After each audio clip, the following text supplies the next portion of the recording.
In today's video, I'm going to teach you how to enable and disable JavaScript in Google Chrome. JavaScript is what powers interactive features on most websites, from buttons and forms to embedded videos and dynamic content. Sometimes you might want to turn it off for troubleshooting, privacy, or performance reasons, and then turn it back on when you're done. I'll walk you through the exact path in Chrome so you can confidently switch it off or on whenever you need. Start by opening Google Chrome. Look to the top right corner of the window for the three vertical dots which open the main menu. Click that, then choose Settings. This takes you to Chrome's Control Center, where you can adjust everything from your default browser to site permissions. In the settings page, find the section called Privacy and Security on the left-hand side. This area manages how sites interact with your browser and your data.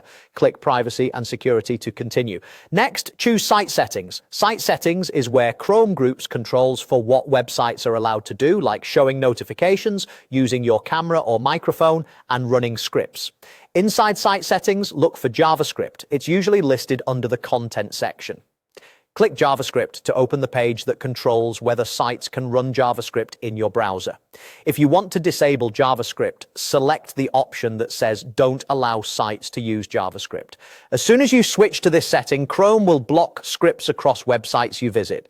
Be aware that many pages may look broken or lose key features such as menus, pop-ups, or sign-in forms.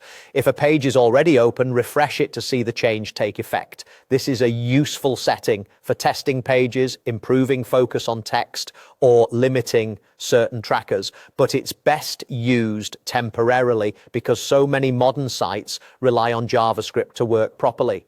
When you're ready to turn JavaScript back on, return to the same JavaScript page and choose Sites Can Use JavaScript. This is the recommended default in Chrome. After enabling it again, refresh any pages you had open so interactive elements load correctly.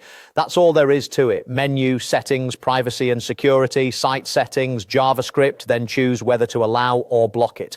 If you ever forget where to find this, remember that everything lives under Privacy and Security in Settings. Thanks for watching, and if this helped, consider keeping JavaScript enabled for everyday browsing and only switching it off when you have a specific reason to do so.